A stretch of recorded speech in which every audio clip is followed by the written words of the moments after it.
Isang magandang araw po at mapagpalang araw, bagong Pilipinas, at sa lahat ng ating mga tagapagsubaybay mula Luzon, Visayas at Mindanao, at sa iba't ibang panig ng mundo. Ako po ang inyong tagapag-ugnay, Police Captain Chero Vicente. Samahan niyo kami sa isa na namang edisyon ng ating programang Straight from Team PNP Facebook Live. Mapalad po tayo ngayong araw dahil makakasama natin na live dito sa ating studio sina Police Lieutenant Colonel Chitadel Gawiran, ang Chief PIO po ng Calabarzon at kasalukuyan pong naka-assign ngayon po sa pamunuan po ng HPG. Ma'am, welcome po dito sa Straight from Team PNP at sa atin pong Reigning Mrs. Philippines Tourism 2025 na si Mrs. Claire de Guzman. Ma'am, welcome po sa ating programa. Good afternoon. Dalawa sila sa STEAM awardees ng Laguna Excellence Award 2025 na gaganapin ngayong linggo, August 24, 2025 sa Seda Santa Rosa, Laguna. Magandang araw po sa inyo mga ma'am sa ating Reigning Miss Tourism po at kay Ma'am Gawiran, welcome po sa ating programa ngayong araw. At sa ating mga taga-subaybay at manonood sa ating programa, welcome again po dito sa Straight from Team PNP Facebook Live. Ma'am, bago po ang ating first question, gusto po muna kayong batiin ng congratulations po sa award po na binigay po ng ating Laguna Excellence po. Thank you. Ma'am, mauna ka namang Citadel. Gusto ko po ma'am malaman kung ano po yung pakiramdam ninyo na napili po kayo sa daang-daang na mapagpipilian o nominee po ng Laguna Excellence po. Ano po yung naging pakiramdam ninyo noong po kayo ay napili? Yes, Cherry, no, pero bago po ang lahat, no, gusto ko nga batiin po yung ating mga taga-subaybay. Yes, so, medyo makulimlim po at maulan, so mag-ingat po tayo. So, Cherry, no, Ma'am Miss Claire, of course, overwhelming po at very grateful po ako na is an honor po, isang malaking karangalan na mapabilang po dito sa mga awardees na talaga po ng mga magagaling po at mahuhusay po sa kanya-kanyang larangan. So, grateful po ako sa Laguna Excellence Award 2025. So, maraming salamat po. Yes, ma'am, thank you po. At talagang proud din ma'am kami sa inyo dito sa Team PNN po, dito po sa PICAG, sapagkat po isa po kayo sa napili at isang kabaro din po. Kaya proud po kami sa inyo, ma'am. Ma'am Claire, kayo naman po ang aming tatanungin. Ma'am, ano po yung naramdaman ninyo nung napili po kayo ng Laguna Excellence po na maging awardee po nila? Hi, babatin po muna ako. Magandang hapon po, lalong-lalo na sa mga taga Cebu na nanonood karon, sa mga ating mga pulisya, Luzon, Visayas, and Mindanao. And ako po ay sobrang honored na isa sa napili na binigyan ng Excellent Award sa Laguna. So pumunta po ako dito talaga sa Manila to receive the award. And also, preparation na rin po sa competition ko for international. But very grateful ako, yes, sa dami pong mga businesswoman natin, lalo na ako galing sa Cebu, so isa ako sa napili. So sobrang grateful. Thank you so much. Good luck. Good luck po. Salamat Thank you. Po sa pagpapaunang po na makasama po namin kayo sa programang ito. Ano po? Ma'am Gawiran, ma'am, kilala po kayo bilang kilala at mahusay na PIO po. Talaga naman pong natututo po kami sa inyong mga news po or sa mga press releases po na ibinibigay ninyo. Ma'am, bilang chief po ng PIO sa Calabarzon, ano po yung nagsisilbing inspirasyon ninyo upang magkaroon po ng ganitong klaseng parangal po? Ano po yung naging inspirasyon? Yes po, unang-unang sa lahat, thank you sa parangal na to, sa Laguna Excellence Award.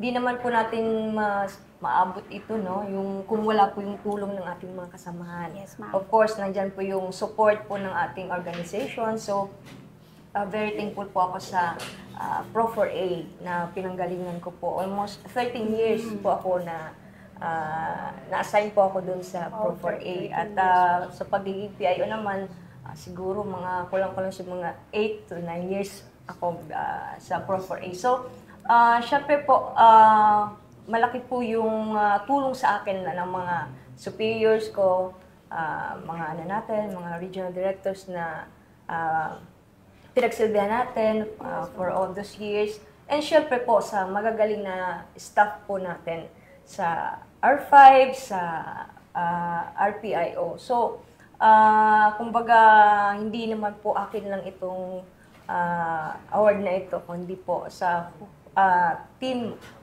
Pro4A, team PIO po. Yes, ma'am. Ma'am, congratulations uli, ma'am.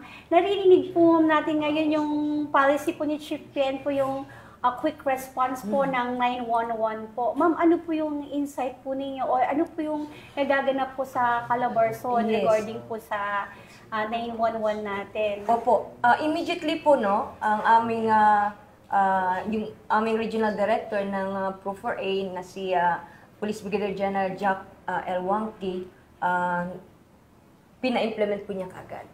At para mas ma-motivate pa po ang ating mga units, para mas, kumbaga talagang ma-meet po natin, 5 minutes or less yung response. Actually po, si Sir Jack po ay mayroon po siyang patimpala po, pa-contest. Wow. At bago po ako nalipat sa HPG, pinagtulong-tulungan po namin sa R5, sa PIO para mabuo po yung magiging criteria, kung paano po yung gagawin. Para po weekly po, magkakaroon po ng awardee. So, I think po last Monday, ang first awardee po natin sa 5-minute response, ang Dasmariñas City Police Station. At weekly po yun. So, nagre-receive po tayo ng entry from the 5 provinces at may panel of judges po tayo na magre-rate po kung sino po yung tatanghaling best station po sa 5-minute response. Napakaganda, ma'am, nung programa po na suporta po sa 911 po ng PNP natin. Ano po, sapagkat, ma'am, kapag meron tayong mga ganitong programa na motivate po talaga yung ating mga tauhan, hindi nila maiisip yung nakakapagod o ano pa. Do, ang pagsisilbi naman talaga sa bayan, nandoon ang pagod, pero at the end of the day, tumataba yung puso natin na marami tayong natutulungan. At saka isa pong goal nitong contest na to is para, of course, ma-highlight din natin yung mga success stories natin. Kasi marami po tayong success stories na sa Pro4A nitong 5-minute response. So, gusto pa po nating mai-highlight yan at para po malaman ng ating community, ng public, na talaga pong nangyayari na po ito. Yes, ma'am. Nagagawa na po ng Pro4A itong 5-minute response. Yes po. Talaga naman po talaga yung 911 po, yung quick response ng ating PNP Calabarzon po ay tuloy-tuloy at napakarami na nga po talaga ng success stories katulad po ng nabanggit po ni Ma'am Gawiran. Ano po, Ma'am, yung mga success stories na po yan, pwede po din natin mapalabas dito sa PNN po, Ma'am. Opo, sige po. At maganda nga po yun, no? Para at least malawak po yung abot natin. Yes, so, pwede po natin yan ipalabas dito. And then, yun po, sa bawat probinsya, in-encourage din po natin sila na yung ating mga personnel, i-share din po yung mga success stories ng ating Pro4A. Yes, ma'am. Ma'am, do tungkol po sa 911 ang ating usapan at galing po kayo sa Calabarzon, ma'am, at narito po kayo sa HPG. Talaga po ang mapagkwentuhan muna natin yung pinanggalingan niyo pong unit. Ano po, sapagkat bago susunod, sa susunod po, naman. HPG naman po. Ma'am, gusto ko lang po kumustahin yung moral po ng ating mga kapulisan sa Calabarzon.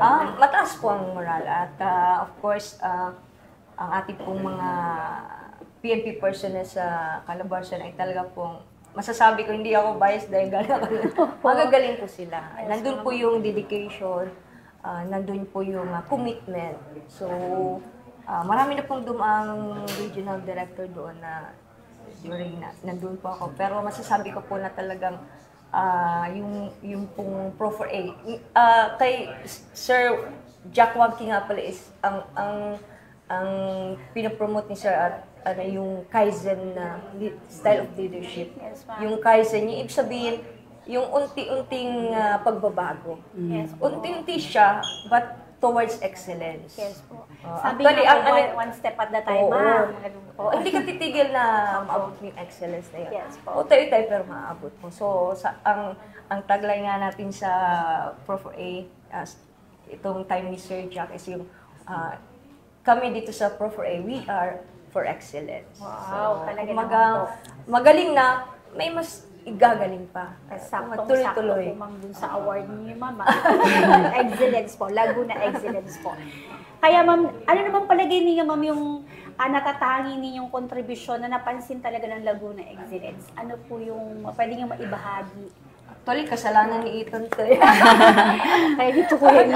Si Kuya Ethan talagang nag-introduce sa akin sa Laguna Excellence Award. Sa tingin ko naman, ay mako kung ano nakita ni Ethan. Tayo naman, ginagawa lang natin kung ano yung trabaho natin. Kung ano pa yung, kumbaga, ito yung trabaho natin, pero kung ano pa yung pwede natin ibigay na lagpas doon sa nire-require sa atin, is gagawin natin. Kumbaga, hihigitan natin yung standard na hiningi sa atin. So ako naman naniniwala ako na sa kasabihan na leadership by example. So gawin mo lang yung tama, di ba, Ma'am Claire, no? Yes. And then kung makita ng mga kasamaan mo na okay, so pwede nilang gayahin. So kung ano yung sinasabi ko sa mga person, iba-iba yung mga official, iba-iba yung mga leader natin. Yes. Kung ano yung magaganda nilang ginagawa sa tingin nyo na pwede nating gayahin, i-emulate natin, gawin natin. So, para yung magaganda na bagay na makukuha natin sa mga leaders natin, ay yun, ano natin, gayahin natin, isabuhay natin sa ating serbisyo. Ganun lang naman. Ma'am, maraming salamat at napakaganda po ng sinabi niyo, lead by example. Talaga naman po, if you lead by example, yung pong mga subordinates natin, they will follow. Kasi kaya ng officer natin, so kaya din natin. Yes. So napakaganda po talaga ng inyong pamantayan, paano magturo. Kayo mismo po talaga nakikita sa inyong mga kilos. Ma'am, bago po tayo magpatuloy, ma'am, ano po yung gusto niyo pong ibigay na mensahe sa ating mga kapulisan at sa ating mga kababayan? Yes, sa ating po mga, of course, sa mga kabaro natin, yung PNP organization, very supportive yan sa kailangan ng kanilang mga tao. In fact, isa sa core pillar ng ating PNP, yung unity at moral, diba, in the organization. So, binibigay ng organization yung opportunity to grow, yung support, at yung the best training na maibibigay niya sa personnel para yung skills ay tumaas pa. Yes. At of course, suklian natin yung ng magandang serbisyo. At syempre sa ating mga kababayan, hindi natin masag perfecto na po ang PNP. There's always room for improvement. But ginagawa po lahat ng PNP organization, lahat ng makakaya para yun nga, patuloy po umangat yung serbisyo namin sa ating publiko. So, ang kailangan po namin ay inyong suporta po at tulong para together po magawa po natin, ma-aim po natin yung goal natin na syempre po peace and order and kumbaga development. So, partner po tayo, yung PNP at ating po mga kababayan. Partner po tayo. Ma'am, maraming salamat po sa inyong napakagandang mensahe para sa ating mga kabaro po. At tuloy-tuloy po talaga ang pag-improve sa ating mga personnel at sa mga kababayan natin. Ang trabaho po namin ay hindi lamang po para sa lahat. Tulungan po talaga po yung ating magiging partnership dyan. Ma'am, maraming salamat po. Ma'am, maputol ko lang muna ng saglit yung ating kwentuhan at pakinggan naman po natin si Ma'am Ocampo. Ma'am, magandang hapon po ulit. Ay, Ma'am Di Guzman. Di Guzman. Sorry, Ma'am Claire Di Guzman. Yes. Yes po, ang ating Mrs. Philippines Tourism 2025. Napakaganda po ni Ma'am. Thank you po. Po ulit. Ma'am, bilang beauty queen po at successful businesswoman, ano po ang inyong napiling profession po bago po ninyong marating po yung pagiging beauty queen at pagiging businesswoman? Ako lang po ay isang simpleng housewife, simpleng Pilipina. And then, nag-start yung business ko. Actually, ang business ko is already 11 years now. Opo. Yeah, so meron akong Japanese restaurant sa Cebu. I have 9 branches and I have 1 tourist spot in Cebu which is accredited siya sa Manila, mga agency. Sana makapunta tayo. Oo nga, ma'am. Yeah. So, So before ako first time kong sumali as a beauty queen. So before ako nag-beauty queen isa lang akong simple na business woman. Empowered po. woman, ma'am. Empowered woman po talaga. Yes, so ito yung first time kong sumali. So ngayon medyo busy ako kasi nga business and then yung mga responsibility ko as a beauty queen. So ginagawa ako siya sabay-sabay. Yes po. Mukhang kayang-kaya naman. Ma'am, hindi naman mukhang haggard ang ating... Stress na po. Hindi halatang galing po kayo sa flight. Stress na po. Oo. Yes po. Ma'am, gusto din namin malaman, ma'am, kung ano po yung naging advocacy ninyo na nakita po ng Laguna Excellence po para manalo po sa award. Yeah. Before kasi, hindi pa ako sumali as a beauty queen. Meron na talaga akong mga activity, charity, na nag-food feeding kami sa mga mountain barangays. We do it 3 times a year, birthday ko and birthday ng late baby ko, late daughter ko, and anniversary sa business ko. So ginagawa na namin 4 years na. So hanggang ngayon, ginagawa ko pa rin. But medyo excited ngayon kasi pag nag-food feeding kami sa mga barangays, naka-crown na po ako as tourism. At dahil ang business ko rin po is tourist spot, so nagagamit ko po talaga yung title ko to help people na nag-umpisa pa lang silang mag-business doon sa aming area, sa Mountain Barangay na mga tourist spot. So natutulungan ko po silang i-promote yung mga business nila na maliliit pa lang. And then nakakatulong din ako sa mga mga barangays na nagkakaroon ng mga business, mga sidewalk vendor na pinapayagan ko po magtinda lang doon sa aking area. So, masayang-masaya ako. Very proud ako na ito yung napanalunan ko na Mrs. Tourism. Yes po.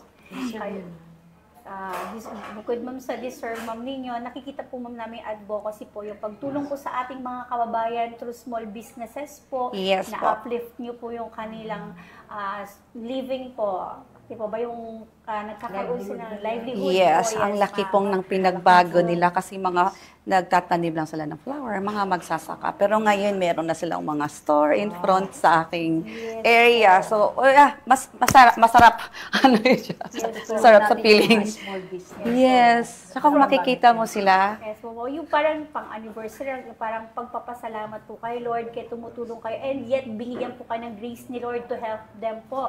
At nanalo po kayong Mrs. Philippines Tourism po. Yes, po. Napaka-blessed naman po talaga natin na makasama kayo at yung blessings na po na yan, naramdaman po sa paligid po ninyo doon sa inyong lugar. Ma'am, gusto ko rin po malaman dahil Mrs. Philippines Tourism po kayo, ano po yung kahalagahan ng turismo sa ating bansa? Ito para sa akin po, napakahalaga po nito kasi kung walang turismo sa Pilipinas, wala po talaga tayong, siyempre, kabuhayan sa mga kababayan natin. Ang laking nabigay ng isang turismo sa ating bansa, especially sa amin sa Cebu. Kasi doon na kami nakafocus ngayon sa mga tourist spot. So ngayon, isa akong Cebuana, so nakafocus ako sa aking area talaga, sa Cebu City. So grabe yung focus namin ngayon sa turismo. Kasi alam nyo na, Cebu kilala sa dagat, mountain, nandun na lahat. So, napakahalaga sa akin to sa dami kong natutulong at mga promises ko sa kanila na as reigning in Mrs. Tourism 2025 na ibibigay ko lahat, yung makakaya ko, kung ano yung masuporta ko sa kanila, ano yung maitutulong ka sa kanila, hanggang nasa akin pa yung crown. Yes, ma'am. I guess, ma'am, kahit hindi na po kayo, kahit na mapalagpas natin itong 2025, dahil napakalaki ng iyong puso, talaga pong tuloy-tuloy po ang pagtulong po ni ma'am. Talagang nasisigurado natin. Nasa ano na yun ni ma'am, yung pagtulong. Yes po, sa puso Nasa na po ni puso na ma'am. ni ma'am. Kaya po, ang turismo po talaga sa Cebu po, tumutulong Napaka-importante po. Grabe, napaka-importante po sa amin. Sapagkat nakakapagbigay nga po ito ng Trabaho. sa ating mga kababayan. Ano po? Dahil turismo po tayo, importante ma'am dyan yung peace and order po. Ano po? Yes po. Kaya pagka sabi po nila ang isang lugar, kapag matahimik, mas maraming investors, mas maraming bumibisita. Ma'am, baka pwede po namin malaman kung ano yung opinion po ninyo sa 911 response po ng aming Chief PNP po. May mga na-experience na po kayo o narinig na kwento po regarding sa 911? Actually sa Cebu, hindi pa siya masyadong yung 911. And then sa part ko na nakafocus sa tourism, kagaya ko ngayon na sobrang special yung sa Chico's Little Kyoto. Thank you, sir. Ang Department of Police Tourism, meron talaga akong dalawa na naka-stay. 8 to 5 talaga yung ating police na nagbabantay sa area. So, thank you so much, sir, na hindi nyo pinabayaan yung Kyoto kasi inaano namin yung safety ng ating turismo. Ang safety, very special safety and customer service. So, nasa amin na yon yung mga police namin. Kada area meron talaga. So, ang bilis po silang tawagan anytime. Wala nang mag-911 mo kasi peaceful. Yes, kasi every tourist spot meron nang nakalagay na police tourist. Hindi naman touch pa kasi nakikita. Yes, nandyan na sila. Yes. Yun ma'am, part po bali ng swift response po ni Chief PNP po. Kasi po yung police visibility po. Yes. Yung bawat kanto ma'am, may mga Meron. kaya kung sakali mang merong krimen na mangyayari, agad na may susumbong dahil present po sila sa ating mga kanto. Crime prevention. Oh, yes, Oo, ma'am. diba? Yes, and Nandun na yung ating mga kapulisan. yes, and very active mapiprevent sila. natin yung mga Yes, ma'am. Strict crimes. Talagang maganda rin po talaga yung naging policy ni Chief PNP. Ma'am, ano Na po?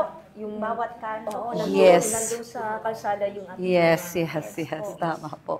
Hindi Yes man po po. nakadial ng 911 dahil nandoon na po ang mga pulis. Police, agad. yes, naka-standby na Walang sila. mangyayari. Wala na. Agad. Oo. Naka-standby na sila. Yes po. Nakakatuwang marinig na napaka-peaceful po sa Cebu. Talaga pong pasyalan po natin ang Cebu. Yes, pinagmalaki dahil pa tahimik namin. po ang komunidad sa Cebu. Ma'am, bago po natin ipagpatuloy, ma'am, ano po ma'am palagay ninyo po yung naging extra mile ninyo ba't kayo napili sa Laguna Excellence? Ay, Bukod sa sa beauty po. Beauty. Sabi na po yun. Siguro dahil sa business ko, dahil I have 160 staff, so marami po, nakakapagbigay po ako ng trabaho sa mga tao. So isa na yun, pag tumutulong, and then inspired sa ating mga maliliit na business na darating talagang araw, hard work and consistency, maging lalaki din siya. Yes. So isa siguro yan, yung sa mga natutulungan ko, Yes. mga staff ko.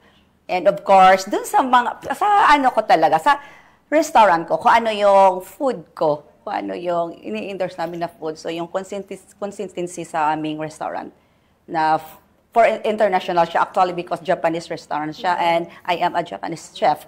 So siguro doon, so doon siya na po-promote talaga. Kaya sigurado ang yung quality mo. Yung pagkain. Yes, yung quality natin, yung mission vision namin na mapasaya yung Pilipino, hindi lang Pilipino, hindi lang international tourist, national tourist, lahat na klaseng turista na pagpumunta sa Cebu, sa restaurant namin, is nakatatak sa kanila talaga, nababalik sila, na this is Cebu and this is it. Ito yung food na hinahanap Babalik-balikan namin. nila yung- Yes. Japanese food po sa Cebu. Ma'am, ngayon ko nare-realize kung bakit ka naging awardee sa Laguna Excellence. Hindi lang siya basta-basta simple, ma'am eh. Talagang may dating. Bukod sa physically talagang beautiful si ma'am, yung chef pala rin si ma'am. Tsaka ang ganda ng mga Yes advocacy. po, yung advocacy po ni ma'am Yeah. na makapagbigay ng trabaho sa ating mga Yes, yun ang kababayan. Which is pinaka-importante. yan yung kailangan ngayon, ma'am, yung labanan yung poverty. Yes. Sa pamamagitan ng pagbibigay ng trabaho. Opportunity. Paghahain ng pagkain sa mga tahanan dahil sa nabigay ninyong trabaho. Ang Malaking napakaganda po talaga ng Thank you po. advocacy. Ma'am, paano niyo po mamamotivate po yung ibang gustong mag-join po sa mga anumang patimpalak, whether beauty contest man yan, o itong contest na katulad ng binigay po ng Laguna Excellence, ano po yung mabibigay niyong advice or motivation po? Or kung sino man yung gusto pang makapagnegosyo, ano po yung gusto yung maibigay na advice po? Yeah, ang advice ko lang is hard work and then alamin mo sa sarili mo ano yung goal mo sa life, ano yung hilig mo, and then upgrade. And then as a beauty queen naman, like Mrs. na po ako, Mrs. Tourism. So it doesn't mean na pag Mrs. ka or mother na ka, mag-stop na yung journey mo. So try, then enjoy. Well, yan lang yun sa akin, enjoy life. And then, yan lang yung masabi ko. Follow your goals and try. Kasi meron talagang nakalaan para sa'yo. And especially, thankful ka everything, small and big things, maging thankful ka, especially to your staff. Kasi kung wala si staff, wala rin tayo. Yes, ma'am. Ma'am, ang ganda po talaga din ng mga mensahe na narinig. Ako po mismo na motivate. Biriin niyo po, dalawa pong magagaling na kababaihan ang nasa tabi ko ngayon. At ako po yung nagsisimula pa lang bilang officer po. Yes po.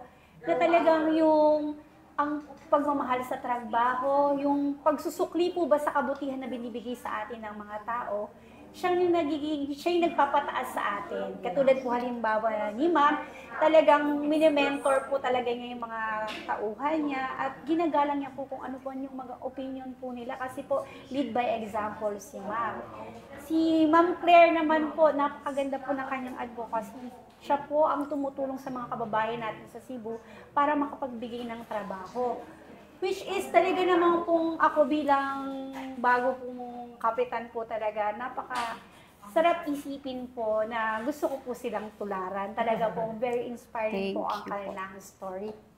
Ma'am, gusto ko pa po kayong makakwentuhan at dahil ang dami ko po talaga natututunan sa inyo. Pero dahil ang oras po ay tumatakbo, gusto ko po kayo hingian ng mensahe po para sa pamunuan po ng Laguna Excellence, ma'am. Mauna po kayo, ma'am. Si Ma'am Claire. Okay, una sa lahat, malaki pong pasasalamat ko sa Laguna Excellence na binigyan ako sa ganitong award, lalo na ako na malayo, taga Cebu. So, nakaka-inspire doon sa iba pang mga small and malalaking mga business women. And then at the same time, makikilala po yung mga business namin. And then makaka-inspired pa kami sa lahat-lahat na tao, hindi lang sa Pilipino, kung ano-ano pa mga batang business women, men na nag-uumpisa pa lang. So very proud ako and grateful talaga sa Laguna Excellence. Very inspiring to sa lahat na mga taong nag-uumpisa at naging mga successful din na business. Ma'am, thank you po. Ma'am, ano po ang gusto nyo iparating na mensahe po sa ating awarding body po? Yes po. Thank you very much po sa Laguna Excellence Awards for the opportunity po na maging isa po na makasama po ako sa mga hanay pa nila. Talagang maraming achievement po. No? So, talagang nakaka-inspire po. At, thank you po. Nakaka-motivate po. At, so, thank you very much po.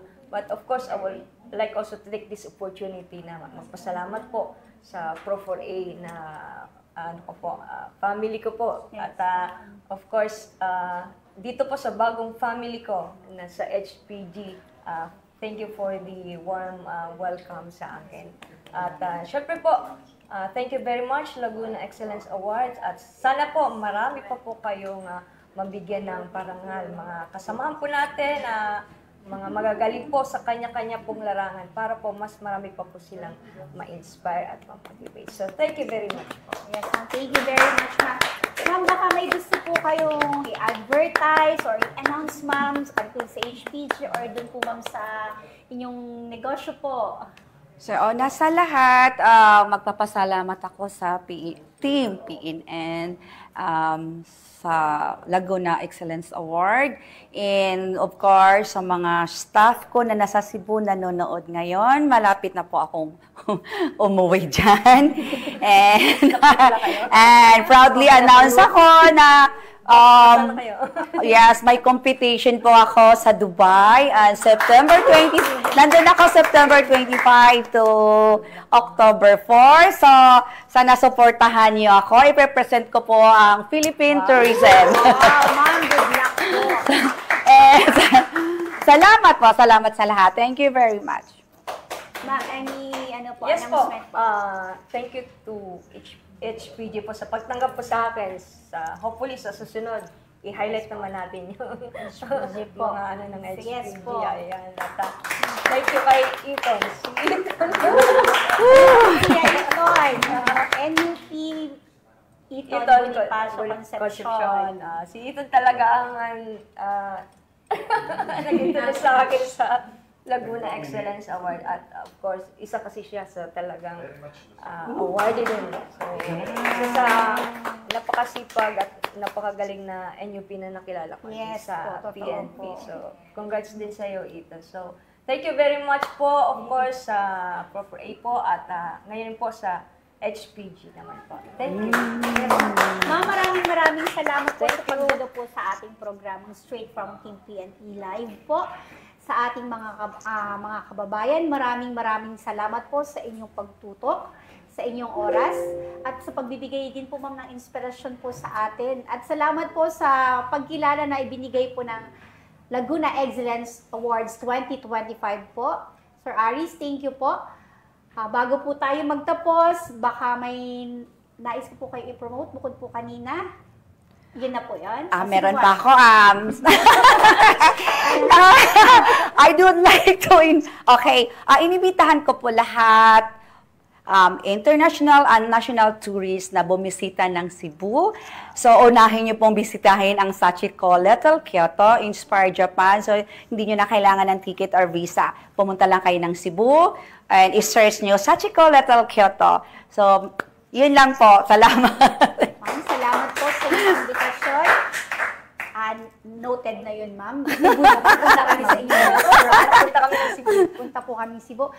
Muli, maraming salamat po, ma'am, sa iyo pong dalawa and congratulations po at bless ko po na ako po ang nakapag-interview sa inyo at bless din po ang mga staff na marinig ang inyong mga inspirational stories po. Kaya, again po, advance congratulations po. Magkita-kita po tayo sa August 24 po sa Laguna. Kasama rin po ang Team PNP at Team Paos po na mabibigyan ng award. Salamat po, Laguna Excellence po. Mula dito sa tanggapan ng tagapag-ugnay ng Pambansang Pulisya, ako po si Police Captain Sherry Vicente. Magkita-kita tayo muli para sa susunod na kwentuhan, talakayan at napapanahong impormasyon. At sa mahal naming mga kababayan, huwag na po kayong maghanap ng pulis sa presinto sapagkat po kami ay nasa inyong mga telepono. Tawag sa 911, darating kami sa loob ng 5 minuto. Wow. Dahil dito sa Bagong Pilipinas, ang gusto ng pulis, ligtas ka. Ito pa rin ang inyong programang Straight from Team PNP Facebook Live.